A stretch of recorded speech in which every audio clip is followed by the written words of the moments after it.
Assalamu alaikum and welcome to the new video. Today we are talking about hadith of Prophet Muhammad, peace be upon him, that teaches us good manners when sneezing. Kana Rasulullah sallallahu ta'ala alayhi wa sallam idha atwasa wada'a yadahu aw thawbahu ala fihi wa khafadda biha sawtah.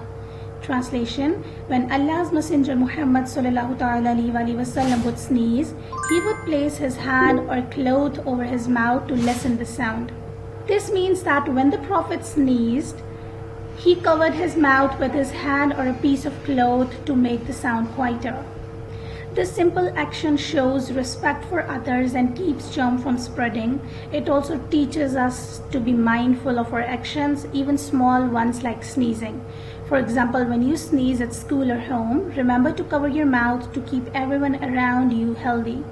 By following this practice, we can show good manners and take care of each other.